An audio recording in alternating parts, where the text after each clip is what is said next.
Nagmalinaw ng pagsaulog sa Pasko sa tibuok lalawigan sa Subo. Sayranta ang sitwasyon sa Dakbayan ug sa mga silingang syudad sa lalawigan sa Subo. Ano ang report ni Alan Domingo? Aron masiguro nga way mabiktima sa pabuto, nagpahigayon og sunod-sunod nga operasyon ang Talisay City Police batok sa mga pabuto sa naganang dapit sa syudad. Kini ang nagadiyang pabuto nga nasakmit sa series of operations sa Talisay City Police. Gani, kung ato makita, muna siya ang buga nga pang one time yun iyang gidakon. Dako kayo?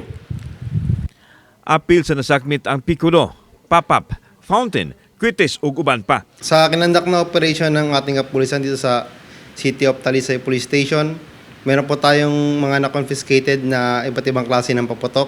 Nasa estimated po ito na nasa 15 to 20,000 po yung mga paputok po natin na na-confiscate dito po sa area ng Talisay City po.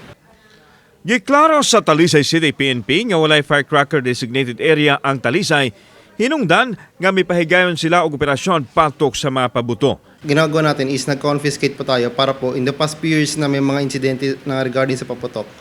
This time po, this year, is hopefully malesen po yung mga insidente na regarding po sa paputok. Hinoon malinawon ra ang pagsaulog sa Pasko dili lang sa Talisay kun dili apil na ang kalungsuran sa lalawigan sa Sugbo.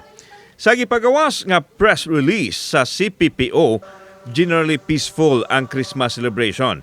Ingon usab niini ang sitwasyon sa Dakbayan sa Sugbo. So now, zero incident pa tayo sa mga churches, zero incident tayo that will affect the peaceful celebration ng ating Christmas. Samtang ipahigayon ng Santos nga misa sa mga dagkong simbahan sa Cebu City, apil na ang Cebu Metropolitan Cathedral ug Basilica Minore del Santo Niño kaganinang buntag adlaw sa Pasko.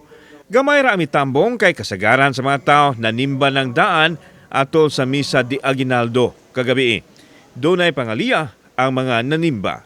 We really urgently need prayers, no, dugang pagampo alang sa kalinaw sa kalibutan kay mao nang urgent need sa panginahanglan karon tayluwa sa kasadya kamaya sa Pasko sa pagkatao sa tuang Ginoo karon.